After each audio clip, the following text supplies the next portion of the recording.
Доброе утро всем, кто настроился на канал «Аспекты Башкортостана». Сегодня пятница, 15 марта, в эфире 9 часов утра.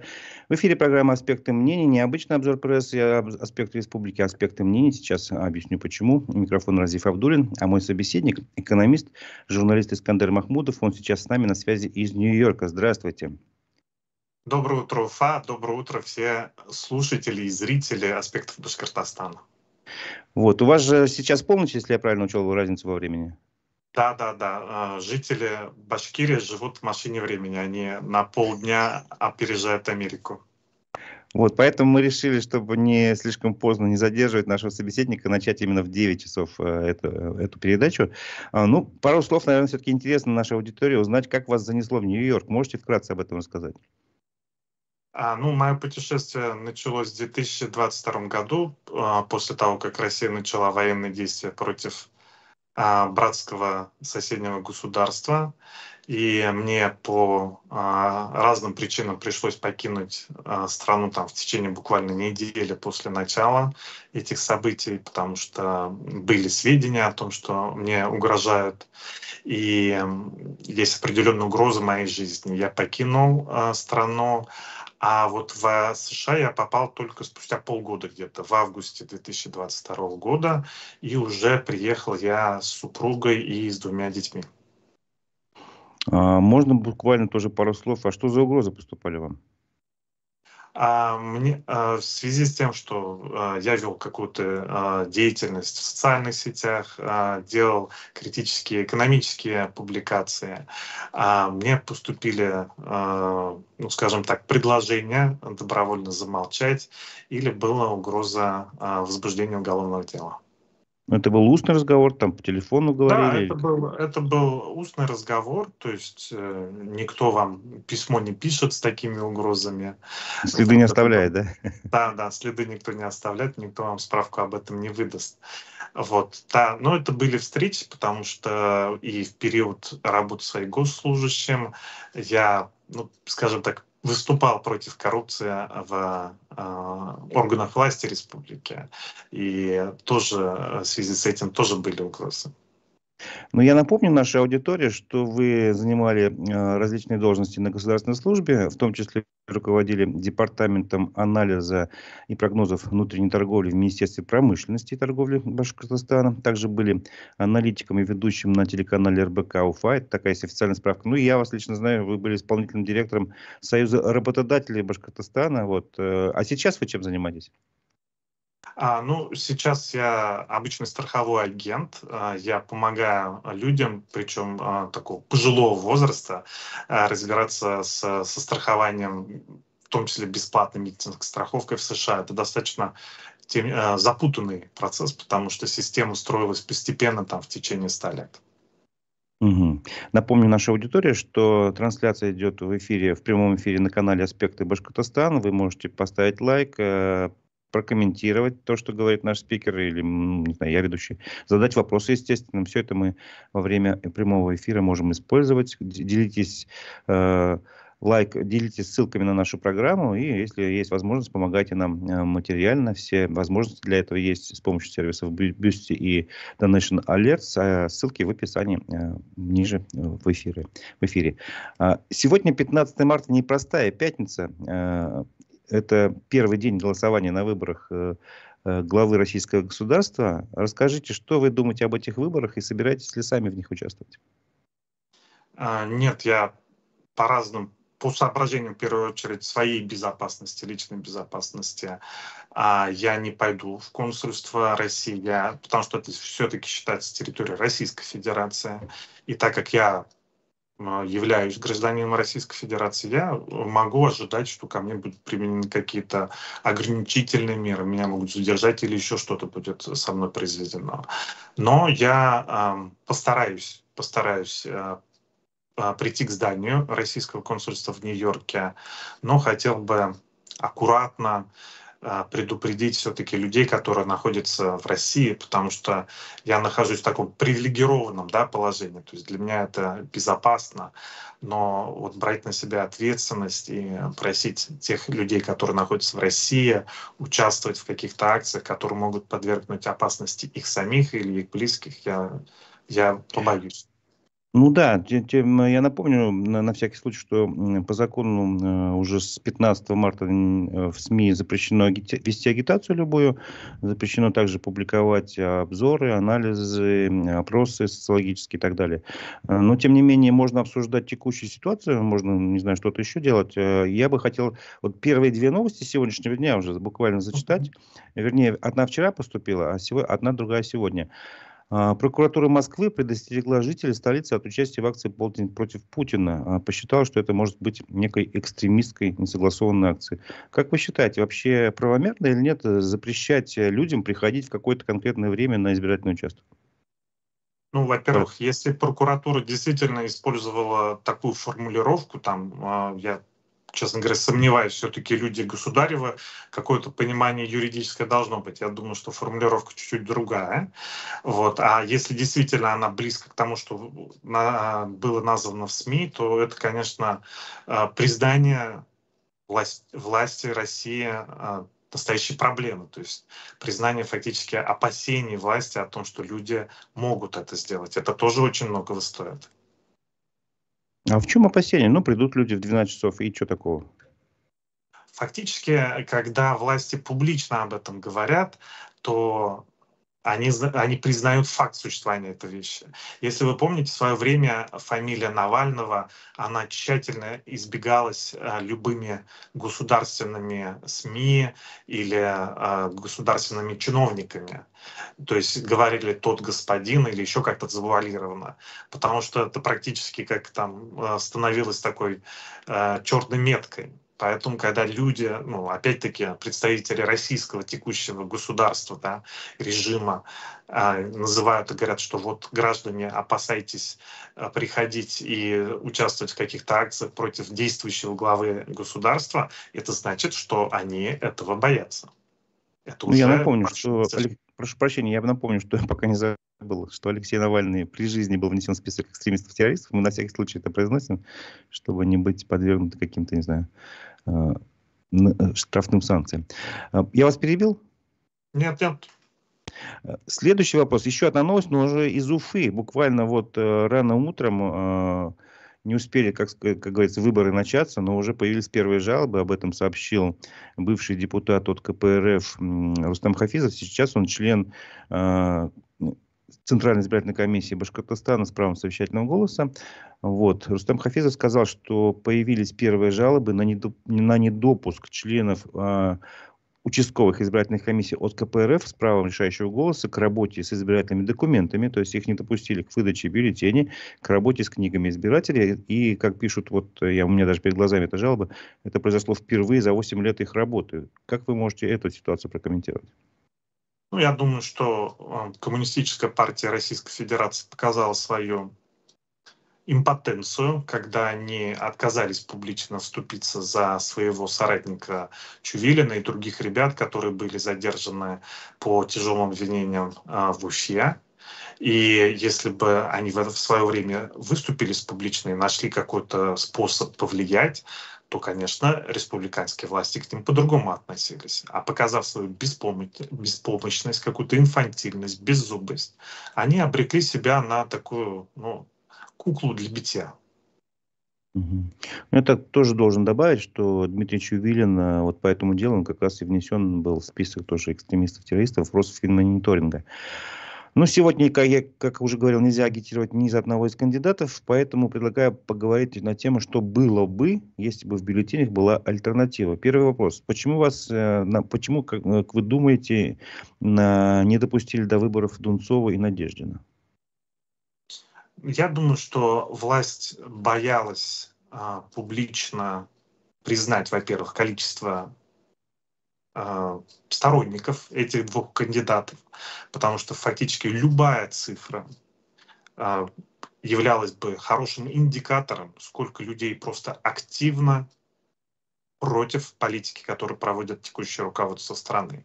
И второе, что когда у людей явно бы украли эти голоса, а они будут украдены, то можно было бы опасаться как раз массовых акций протестов. А как говорят там полицейские, нет дела нет тела, нету дела. Да? Вот нету такого кандидата в бюллетене, значит, и обсуждать нечего. Мгм. Первый комментарий от нашей слушательницы Раили Хасановой. Если выборами нельзя изъявить свои желания, тогда вообще зачем эти выборы? Можете что-то сказать, ответить? На выборы нужно ходить. Надо в любом случае ходить. И здесь наши интересы граждан Российской Федерации расходятся с интересами власти. Власти, наоборот, невыгодна большая явка на выборы, потому что чем больше людей придет на выборы, тем сложнее организовать подтасовки, какие-то корректировки, вбрасывания и так далее. Ну, тут с вами можно поспорить, потому что, например, у нас в Уфе объявили акцию, что-то такое, Рахмат-2024, что ли, по-моему, называется. То есть каждому избирателю выдадут какие-то там QR-коды, с помощью которых можно участвовать в лотерее, и там призы есть, квартира в Уфе, например, там, я не знаю, какой-то Да. краткосрочный отпуск. Это Это не же для первая, явки. да, это не первая подобная акция. Регулярно исполнительным органам Республики Башкортостан спускают такие разнарядки. Они по какой-то причине передают это частному бизнесу. То есть я вообще не понимаю, как тут спонсорство, да, какие-то розыгрыши и участие в выборах может совпадать. Я думаю, это что, совершенно разные вещи. То ли это азарт, то ли это волеизъявление зрелого гражданина. Но не забывайте, помимо противодействия фальсификациям, вторая вещь — это тем, что демография тех, кто приходит на выборы, у нас самая, ну, скажем так, воспитанная, самая дисциплинированная часть населения — это люди, наверное, старше даже не 60, а старше 70 лет. Вот они ходят массово. Молодежь предпочитает даже старше 18 лет написать, что ничего выборы не решают и просто не приходят на избирательные участки. Это большая ошибка. Фактически молодежь разрешает каким-то там бабушкам, дедушкам выбирать тот, кто будет править молодежью. Ну, то есть, как бы мы выбираем себе будущее, а в итоге молодежь в этом практически не участвует, вы хотите сказать? Да, да, да. Это все равно, что сказать, что пусть динозавры формируют конституцию современной России. Да. Никакой связи нет между динозаврами и тем, что будет в России. Как вы считаете, может ли повлиять на результат голосования ситуация в Баймаке? То есть, все-таки в этих событиях участвовали, как многие говорят, эксперты, наблюдатели, люди, которые, в принципе, поддерживали Путина. Может ли это как-то сыграть в обратную сторону, не в пользу Владимира Владимировича? Ну, если сказать словами из песни группы Каста, закипает чайник. Я думаю, то, что вот этот чайник под названием Зураля, которая является такой нелюбимой падчерицей республиканской власти, я напомню то, что в некоторых районах Зураля у нас уровень детской смертности сравним с африканскими уровнями. Уровень суицидов в несколько раз выше среднероссийского уровня. Уровень медицинской помощи тоже и обеспеченность врачами хуже, чем во всех других районах республики. И вот подталкивание народа к тому, что вот они вынуждены защищать свои права, в том числе с нарушением действующего законодательства, это виноваты именно и республиканские, и федеральные власти. Мгм. Вы находитесь внутри Америки. Насколько вы адаптировались к ее правилам жизни, ее реальности? Что вам нравится, что не нравится, скажем, здесь? Ну, в США, в принципе, люди живут такими же проблемами, как и в России. То есть ты думаешь о том, как прокормить свою семью, где ты будешь жить, где ты будешь отдыхать, где будут получать образование твои дети. В этом плане общество не отличается. Но нужно сказать о том, что во многих сферах интересы человека ставятся выше, чем государство. То есть у нас всегда очень много сторонников так называемого этатизма, о том, что интересы государства превыше всего. В США чаще всего личность провозглашается главнее, чем государство. А можете на примерах каких-то или на одном примере привести? Да, ну, например, вот у нас любят в России муссировать тему о так называемой там голубой ЛГБТ-пропаганде, да, в США. в том числе чуть ли не с детских яслей происходит какая-то там промывка мозгов о том, что девочки это мальчики, а мальчики это девочки. У меня 2 детей школьного возраста, они учились в разных школах, то есть я довольно часто там бываю, я могу следить за этим. И мне объяснили о том, что в школе самое главное интересы ребенка, не мои интересы, не интересы государства. Поэтому да, действительно, если мой ребенок скажет, что его зовут в школе, его так зовут, например, по документам там Оля, а он хочет, чтобы его называли Вася, в школе будут уважать решение этого ребенка, его будут называть Вася. При этом ребенок, если предупредит о том, что мои родители об этом не знают, негативно относятся и вообще всячески это порицают, когда школа будет разговаривать с родителями ребенка, они будут говорить, что у Оли все в порядке, а в школе будут называть его Вася. То есть тебе это может нравиться, может не нравиться, но интересы ребенка главнее, чем какая-то там политика государства или еще что-то. Ну, тут наверняка у вас будет очень масса критиков, ну, учитывая нашу, ну, не знаю, ментальность, что ли, у россиян, что, ну, детям нельзя доверять, там, выбор, право выбора и прочее. И, не знаю, я как-то в одной из передач сказал, что детей надо с младенчества приучать к возможности выбирать. Допустим, какую кашу ты хочешь, пусть он сам выбирает. Или какую игру ты хочешь поиграть, на выбор, пусть выбирает. Вот, мне как бы в комментариях писали, а что ребенок может в этом возрасте понимать? Ваше мнение на этот счет? Ну, возвращаясь вот к первоначальному как бы тезису о том, что интересы человека важны, они проявляются в том числе и в школьной среде, да, то есть если ребенок хочет, если, понятно, есть, может быть, дресс-код, да, например, но ребенок, если хочет прийти там в макияже или с накрашенными ногтями, никто ему выволочку не устроит и не заставит там смывать маникюр, макияж или еще что-то такого. Хочет он ходить с пирсингом, пожалуйста, ходи, никаких претензий по этому нет. То есть одновременно мы выходим на улицы Нью-Йорка, мы можем увидеть женщину в никабе, то есть это в таком, да, вот густой, плотной накидке мусульманского типа, где видны только глаза, да, а рядом может быть девочка идти чуть ли не в купальнике. Так вот, та девушка, которая идет в никабе, это ее дело. Ты не можешь сказать, у нас тут так не принято и прочее. Это ее дело. Но и девушке, которая идет почти раздетой, ты тоже ничего не можешь сказать. Ей так охота, она так одевается. То есть, еще раз говорю, интересы личности важнее, чем интересы общества. Это достаточно сложно, мне кажется, понять для, ну, может быть, не для аудитории нашей, а для правящей элиты. У нас, хотя и в Конституции указано, что права человека и свободы, там, это обязанность государства их обеспечить, мы направо-налево видим обратные примеры, что они нарушаются сплошь и рядом. Вот, Это и разговор, да, я перебью, это разговор как Глеба Жеглова и Володи Шарапова. То есть преступник должен сидеть в тюрьме любым способом, в том числе с нарушением закона, или все-таки законно это все должно происходить? Да, этот вопрос вот фактически об этом. что говорят в Америке про выборы в России, может быть, вообще про Россию? Как здесь принимают иммигрантов у вас? Ну, не у вас, я не знаю, в США. Да. Ну, США — это страна иммигрантов, Нью-Йорк, тем более, это город иммигрантов. Здесь огромное количество выходцев со всех стран мира. И они довольно мирно сосуществуют. Разные религии, разные стили одежды, разные кулинарные предпочтения. И никакой там дискриминации о том, что ты русский или украиноговорящий или франкоговорящий, тут нету.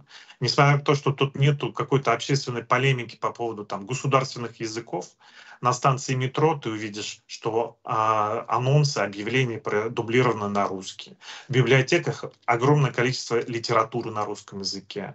В банкоматах банкомат с тобой общается на русском языке и так далее. То есть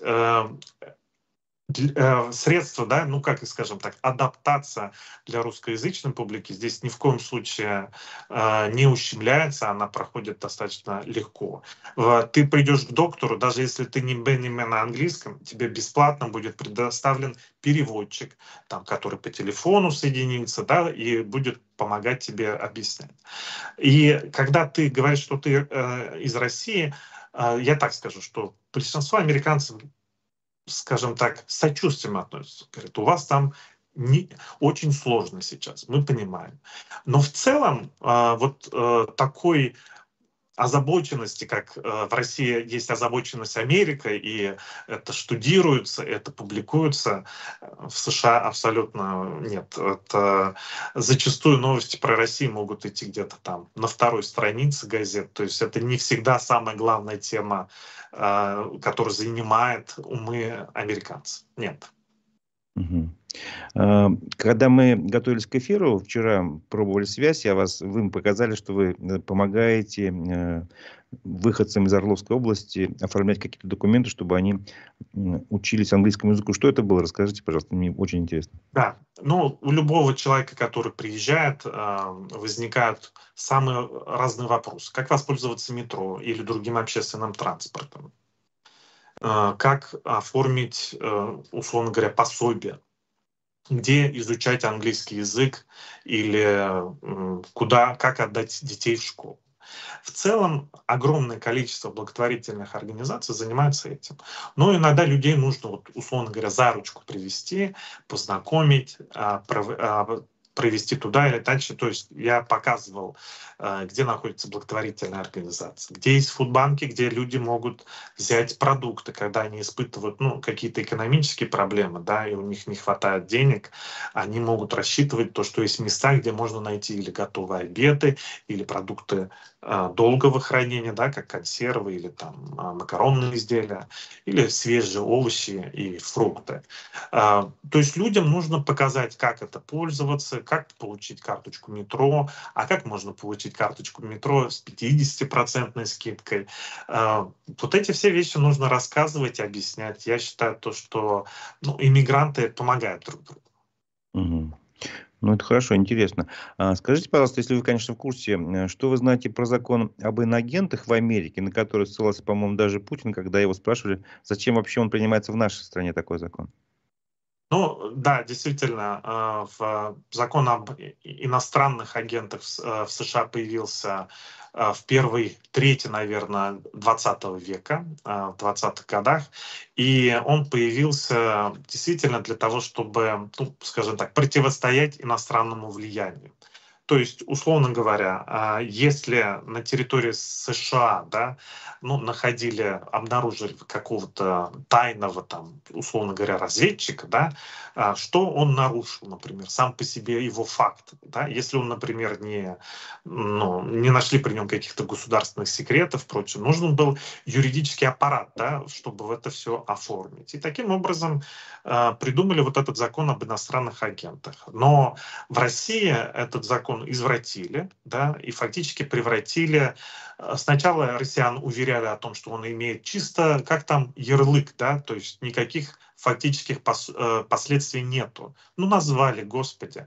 А сейчас мы видим, что гайки зажимаются, и последние изменения, которые запрещают рекламу размещать, привело к тому, что уходят коллективы таких каналов, как «Редакция» или «Разговоры Екатерины Гордеевой». Да? То есть фактически российские власти закрывают доступ к свободным СМИ.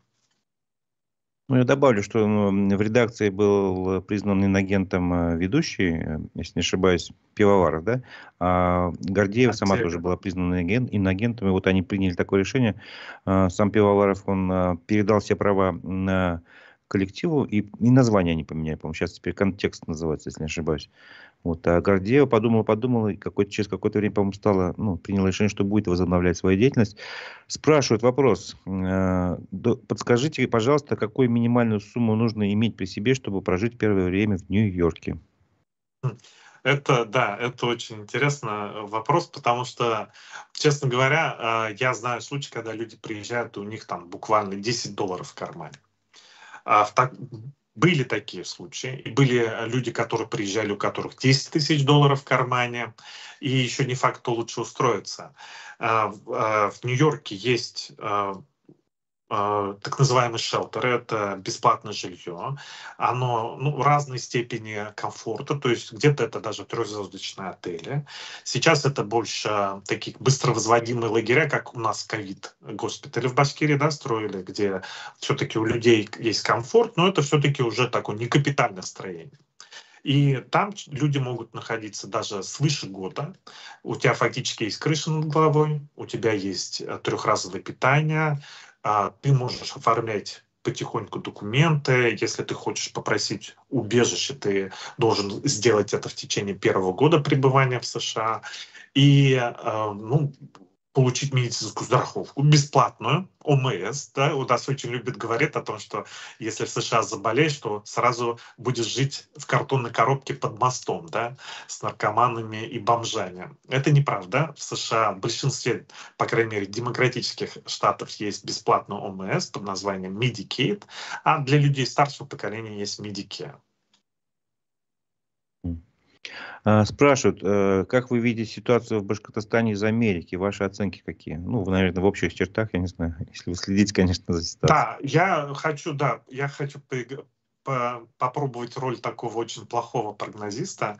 Я считаю, что в течение 10 лет, на прогноз такой 10 лет, на территории Республики Башкортостан можно ожидать вооруженное столкновение. Причем я уверен, что сторон конфликта будет не две, условно говоря, там государство или те, кто против государства, а минимум 3 стороны будет конфликт. То есть это сейчас сложно в это поверить, но я считаю, что на вот горизонте в 10 лет на территории Башкирии этого можно ожидать.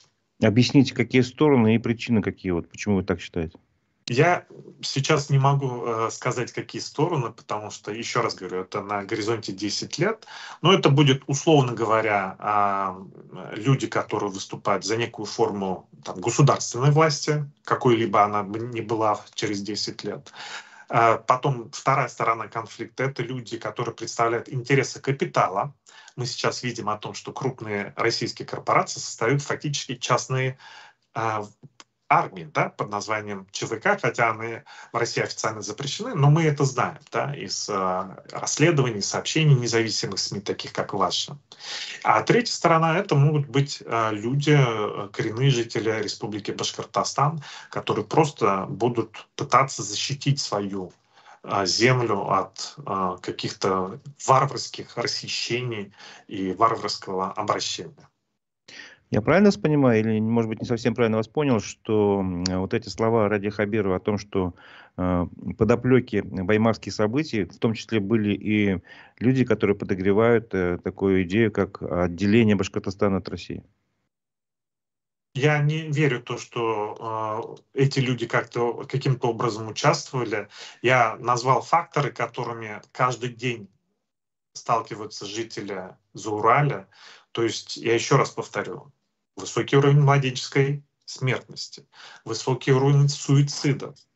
И говорить, что это все происки Запада, Востока, Китая или еще кого-то, это курам насмех. Это все действия текущей российской федеральной и региональной власти.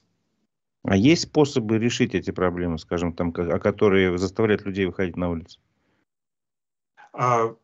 Как минимум диалог с людьми должен быть открытый, да, и мы помним по событиям на Куштау о том, что когда переговорщики появились в Доме Республики, а все-таки это представители народа, глава республики демонстративно пытался такую сценку разыграть, как между Ельциным и, по-моему, Яндарбиевым, да, в переговоры в Кремле были в 90-х годах, когда пытался Ельцин сесть во главе стола, да, чтобы эти как подчиненные по бокам стола сидели. И надо отдать должное этим ребятам, они отказались садиться, а стоя зачитали свои требования и удалились из этого зала, и что это сильный поступок был. И это говорит о том, что люди понимают, что не только Хабиров виноват в этих проблемах или бедах коренного населения Республики Башкортостан, но и федеральной власти. Почему вы считаете, почему у нас культура диалога, так сказать, не развита между властью и обществом? У нас власть считает себя почему-то умнее, лучше и находчивее, чем народ, и всячески пытается манипулировать этим. Когда они говорят про какие-нибудь там пирожки или печеньки Госдепа США в Киеве на Майдане, на самом деле это показывает примерно спектр воображения российских политтехнологов. Вот раздать печеньки — это вот, наверное, самый главный политинструмент. Раздать какие-то подачки в виде там пенсий, выплат, пособий, разбрасывать деньги с вертолета, скажем так. Это вот максимум полет фантазии российских политтехнологов и российских политиков. Мгм. Вот тут еще один комментарий. На днях супруга одного из задержанных по Баймакскому делу сообщила, что ее мужа привезли в суд в наручниках и в цепях на ногах, причем цепи на ногах тоже между собой были связаны. Как вы можете прокомментировать? И причем адвокат даже удивился, говорит, я первый раз такой вижу в практике своей. Ну, я думаю, то, что так же, как с законом о иноагентах, российские власти способны только копировать, очень плохо копировать зарубежные находки. И мы знаем то, что в той же американской пенитенциарной системе для транспортировки людей используются такие варианты наручников на ноги и на руки, в первую очередь для того, чтобы было безопасно самим задержанным и сотрудникам также, да, взаимная была безопасность. И российские власти, насмотревшись всего этого, решили внедрить, в том числе и в России. Не забывайте о том, как УФСИН Российской Федерации вел вот эти радиобрелоки, да, кандалы, которые тоже подсмотрел на Западе, и последующий коррупционный скандал, когда главу ФСИН России посадили в тюрьму за хищение на разработке этих радиобраслетов. Это хорошо характеризует уровень оригинальности мысли российских чиновников, в том числе из федеральной системы исполнения наказаний. Да. Ну, об аймакских событиях мы, возможно, еще поговорим. Я хотел бы сейчас перейти к другой теме. Давайте поговорим о специальной военной операции. Прошло 2 года. Вы тоже были вынуждены уехать именно из-за ее начала. Как вы считаете, что за эти 2 года изменилось в экономике страны? И что будет меняться еще? Экономика страны держится исключительно на государственном оборонном заказе. И есть действительно подъем в определенных отраслях, связанных с обороной. Но нужно понимать, кто за это платит. То есть российская экономика, как бы ни говорили наши политики или власти, она кардинальным образом не изменилась. Структура нашей экономики не поменялась. Как Россия зависит от экспорта нефтепродуктов, да, или углеводородов вообще, в том числе и газа, например, или и угля, так она до сих пор зависит. Ничего не изменилось. Но предприятия оборонки получают огромные деньги. И, соответственно, рано или поздно эта лавочка закроется, и наступит ужасающая экономическая депрессия в нашей стране.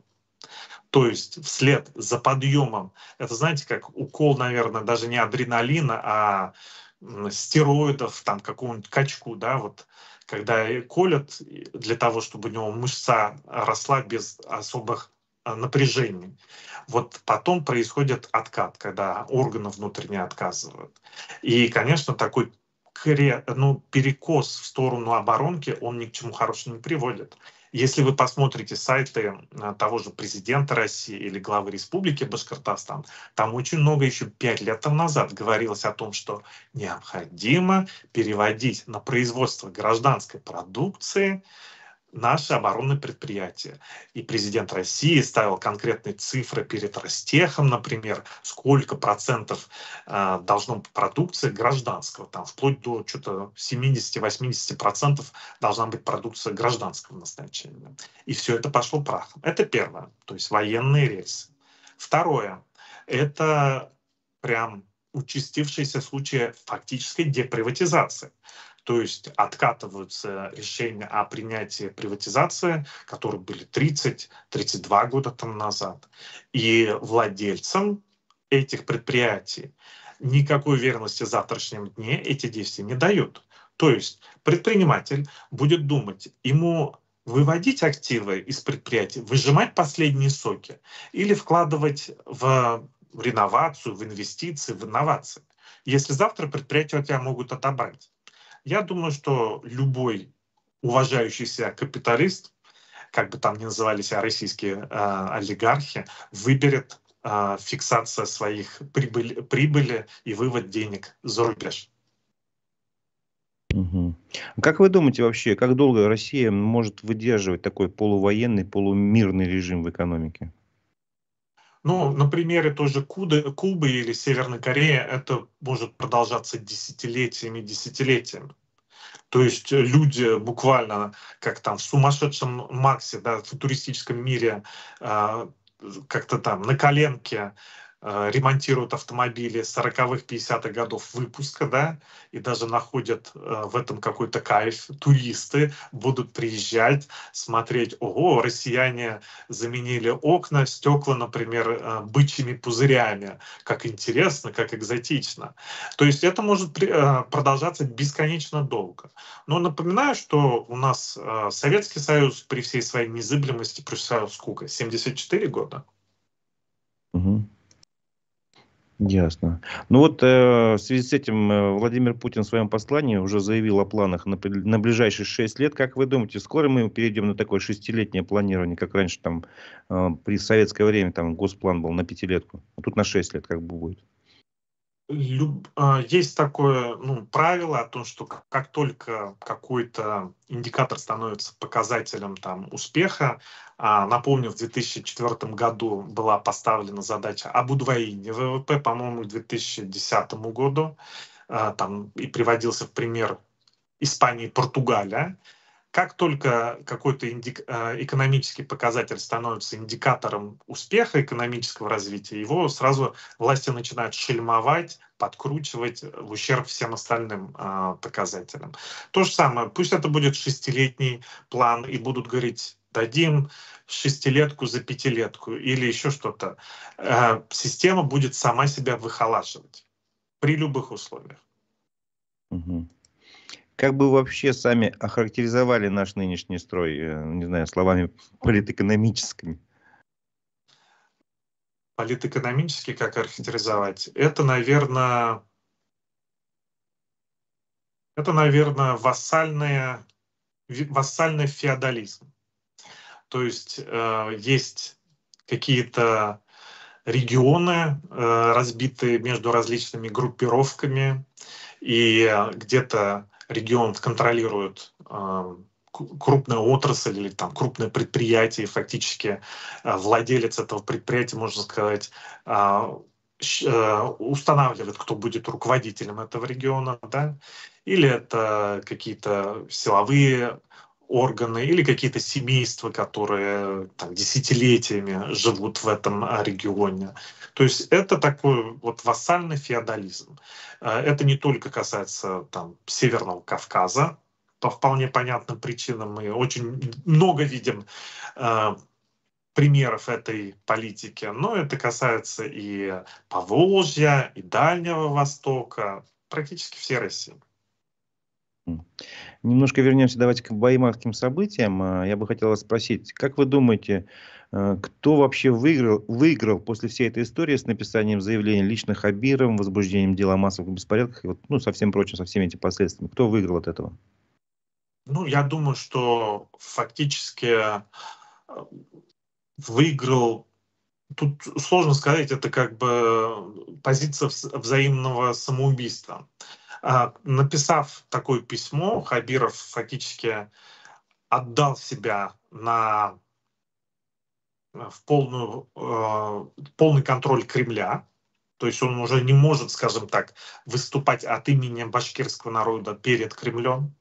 И он полностью, его дальнейшая судьба зависит от благоволения Кремля, предложит ему стать послом в какой-нибудь недалекой стране, предложит возглавить какое-то министерство не слишком важных дел или еще что-то. Его карьера сейчас полностью на 120% зависит от Кремля.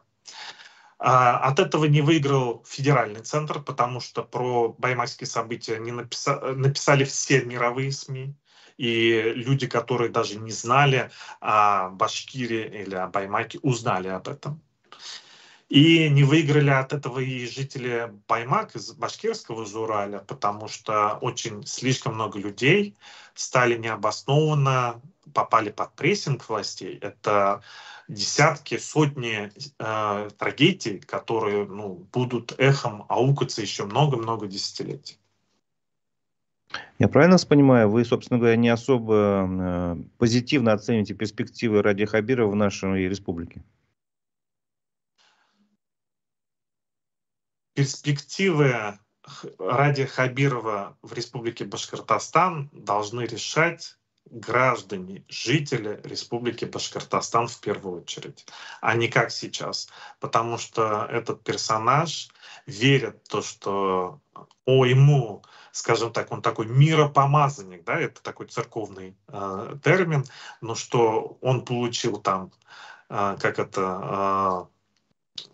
получил право на княжение, да, в республике от конкретного человека, и это ему дает карт-бланш. Все-таки не надо забывать о том, что согласно Конституции Российской Федерации источником власти в России это народ Российской Федерации. Ну, в связи с этим, как вы оцените его шансы на выборах осенью этого года? Отношение граждан Республики Башкортостан никакого отношения к результатам выборов осенью 2024 года не имеет. То есть одно дело реальное отношение жителей Башкирии, о котором фактически мы все знаем, а количественно об этом знают и в Кремле благодаря ловким ребятам из Федеральной службы охраны, если только они не занимаются там тоже бурной имитацией бурной деятельности. Они могут количественно сказать, да, но то, что будут нарисованы, это, я думаю, что в разных управлениях Кремля это делается, понимаете, это никак между собой не совпадают, это цифры или расклады. Ну, я вас понимаю о том, что вы, утверждаете, что результаты выборов не всегда совпадают с истинным волеизъявлением народа. А что мешает обществу, учитывая современные цифровые технологии, просто организовать параллельный подсчет голосов не в режиме реального времени, допустим, а на следующий день после выборов, чтобы каждый гражданин, зайдя в кабинку для голосования, сфотографировал это свое решение, потом выложил куда-то анонимно, условно говоря, в какой-то общий ресурс, и потом на следующий день это все можно было спокойно посчитать, показать. Там же на каждом бюллетене есть печать с указанием избирательного участка. Все можно вполне легально, законно сделать. Как только кто-то предложит организовать такую акцию, на следующий день так называемые ботафермы, да, люди на зарплате начнут массово клепать, регистрироваться в этих приложениях, они будут обеспечены бюллетенями в неограниченном количестве, разными ручками и прочее. Я еще раз говорю, как только выбираешь какой-то либо параметр, да, цифровой или еще что-то, и говоришь, что мы стремимся к этому, это в России, и он выхолащивается, он сразу теряет актуальность. Ну, вот у вас есть какое-то свое предложение, свой выход из этого замкнутого круга? Как бы? Получается, фактически народ может поменять власть только с помощью выборов. Это инструмент, единственный правовой механизм, да? А выборы у нас фальсифицируются. Что делать? Ну, просто наступит такой момент, когда выборы, их будут какая-то там определенная прослойка населения будет громко заявлять о том, что они нелегитимны и прочее. Вот к этому приведется. То есть выборы ни о чем. И мы не признаем результаты выборов.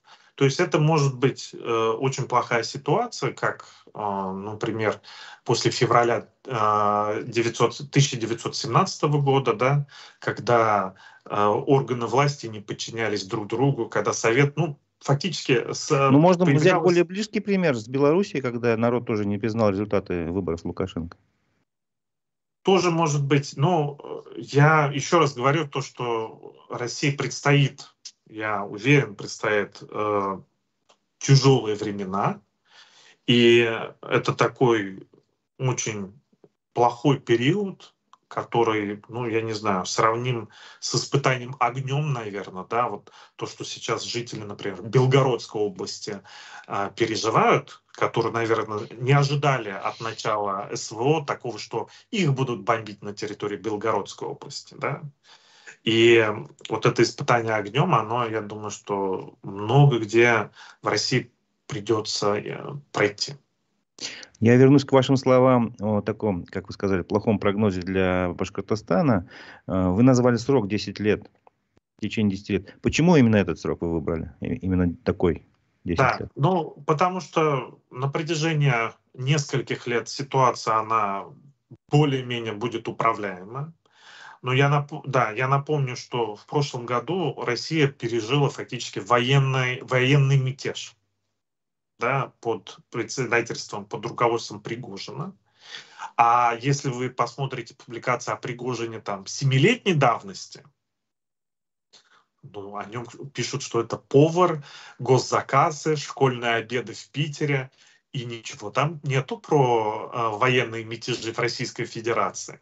А через 7 лет, через 6 лет этот повар повел свои войска в сторону Москвы, сбивал самолеты, размозжил головы там каким-то людям на камеру, да, дубинкой или там молотком и прочее, прочее. Никто не мог это предположить.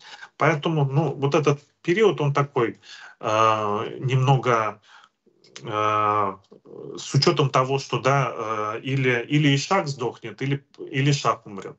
Вот. Но я думаю, что да, на протяжении вот 10 лет это очень сложно прогнозировать, но вот по разным причинам я считаю, что в Республике Башкортостан высока вероятность. Это дико звучит, я понимаю, что в 2024 году, что будут какие-то военные действия на территории Башкирии далеко от границ Российской Федерации, но это возможно. Является ли вот этим фактором риска, добавляющим как бы ну, больше шансов для такого развития событий, создание мотострелкового полка Башкортостана, там других добровольных отрядов, таких вот, вернее, формирование батальонов, вот, и которые именно из уроженцев Башкортостана формируются, или нет?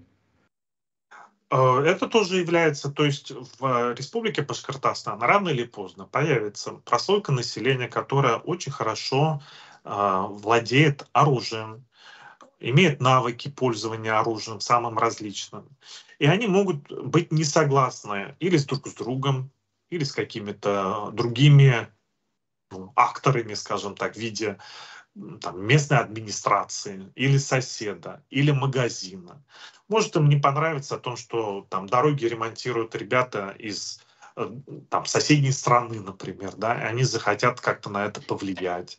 То есть эти люди найдут применение, ну, знаете, вот как их там заместители директора по военно-воспитательной части, да, что-то такое предлагали. По разным оценкам на СВО, наверное, да, не меньше 5, а скорее всего, да, не меньше 10 тысяч жителей Башкирии участвуют. У нас столько школ нету, чтобы всех этих людей замдиректорами туда усвоить. А им нужно будет как-то жить, как-то зарабатывать себя. Сейчас вы им даете 200 тысяч рублей, а потом что, они будут на 15 тысяч рублей военной пенсии жить? Нет, им охота будет денег. Ну вот, а что в такой ситуации, как по-вашему, как себя будет вести человек, который обладает вооруженными навыками, привык хорошо зарабатывать, приезжает, а здесь нет такой работы? Что он будет делать?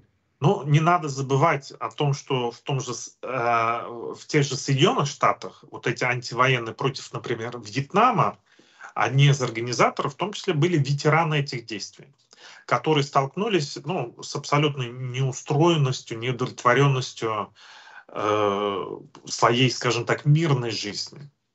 И нету никакого, наверное, хорошего примера в мире о том, как с ветеранами хорошо так поступили, что у них все прекрасно. Нету такого, наверное, мирового примера, чтобы рассказать, что есть идеальный сценарий.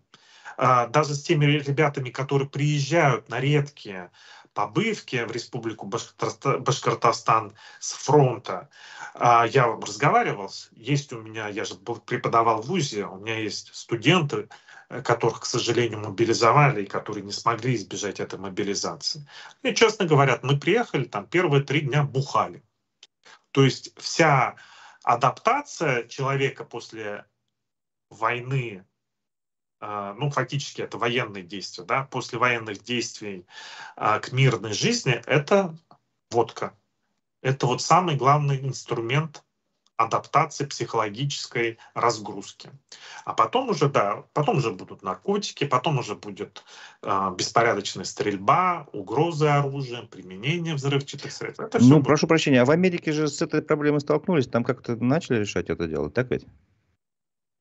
Это очень длительный процесс, который до сих пор даже не закончен. Там действительно тут в США есть большое количество негосударственных организаций, которые друг другу помогают. То есть, например, ветераны там какой-нибудь службы, у них есть ячейки районные, например, они занимаются тем, что собираются, встречаются, там, проводят концерты.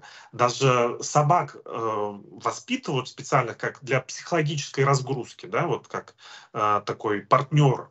Они даже бесплатно таких собак специально обучают. Не просто там щенят дарят, да, а то есть подготовлено специально собаку выделяют. Это происходит без государства. То есть и в США государство не может похвастаться тем, что создали какую-то шикарную систему. Да, здесь есть и великолепное медицинское обслуживание, и военные госпитали, которые намного больше, чем российские, и много других льгот присутствует. Но сказать, что прям тут все шикарно для военных ветеранов, нет. Такое нет. Ну, у нас время подходит к концу, мы должны минуты через 4-5 заканчивать, чтобы продолжить другую программу. Я хочу завершить наш разговор на такой важной для меня теме. Что делать после выборов? Прекрасно мы понимаем, чем эти выборы закончатся. Прекрасно, на мой взгляд, можно прогнозировать опять увеличение доли государства и в экономике, и в общественной жизни, и вмешательство в частную жизнь, что уже наблюдается. И мне кажется, что сейчас перед каждым из нас будет такой непростой выбор, что выбрать. Чувство безопасности или чувство собственного достоинства. То есть, либо страх победить и действовать все-таки по своим убеждениям, либо забыть про свои убеждения и молчать в тряпочку. Вот вы как считаете, будет такой выбор у нас на самом деле? Или я ошибаюсь, может быть? Разив, я нахожусь в привилегированном положении. Я нахожусь в стране, где относительно я нахожусь в безопасности. И я боюсь какой-либо совет давать людям, чье положение заведомо хуже, чем у меня. Ну, представьте И себя, вы же не очень давно уехали-то из России, по большому счету. Представьте себя на нашем месте, условно говоря, вот так. Что бы вы делали лично? Да, я нужно честно говорить о том, что если ты выбираешь путь, быть честным перед собой, то за это можно заплатить, вот как Алексей Навальный заплатил своей жизнью, да. И это ужасно. И я не хочу никого подталкивать к тому, что говорит там, нет, я не могу, я боюсь брать на себя такую ответственность, призывать людей, находите спасение, как люди находили в 30-е, 40-е. Пишите дневники, читайте книги, говорите только с друзьями на кухне, но спасайте, как это раньше было, да, не Mayday, а SOS, да, Save Our Souls, спасите наши души. Вот. Занимайтесь спасением своей души в первую очередь. Возможно, это поможет и стране. Еще раз говорю, интересы конкретного человека важнее, чем интересы государства. Думайте в первую очередь о себе. Что должно произойти, чтобы вы вернулись в Россию?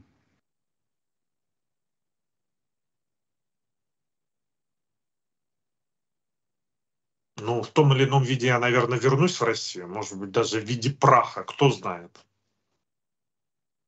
Время должно произойти. Время должно произойти. Ну, это немножко уклончивый ответ. Вы все-таки, наверное, должны что-то более конкретно сказать. Я, конечно, не могу вас Да, вынуждать. я не буду как бы строить из себя героя или там загадывать наперед, какие-то условия ставить. Может быть, я в этом году окажусь в России, а может быть, через 10 лет, а может быть, никогда не вернусь в Россию. Я не могу сейчас это предсказать. Но должно пройти время. Должно пройти время. Когда Мао Цзэдуна, по-моему, спросили, как вы относитесь к французской революции, которая там произошла за 300 лет, наверное, до разговора, он говорит, слишком мало времени прошло. Понятно. Так что дайте время. Хорошо, ну и напоследок я прочитаю комментарий, который вас благодарит за то, что вы... Сейчас, секундочку, я постараюсь, конечно, найти. Ну, во-первых, спасибо всем слушателям и зрителям, которые поддерживают канал через вот Boosty, через Donation Alerts. Я тоже среди тех людей, которые поддерживают канал. Не всегда это регулярно получается, но если вы хотите получать независимую журналистику высокого качества, вы должны это сделать. Найдите способ поддержать канал. Даже лайк или репост — это очень много значит. Ну, последний комментарий. Была на Кубе, видела, к чему приводят десятилетия под санкциями, когда люди преследуют тебя и просят поменять на сигары, кепку и сандалии, когда хорошим подарком для женщин привезти капроновые колготки. Ну, вот это, видимо, наверное, можно на этом закончить. Если Да. хотите прокомментировать. На Кубе хорошо туристам, кубинцам не очень хорошо.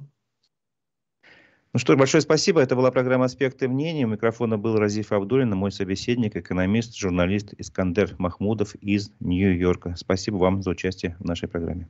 Спасибо большое за приглашение. Всем мира. Всего доброго.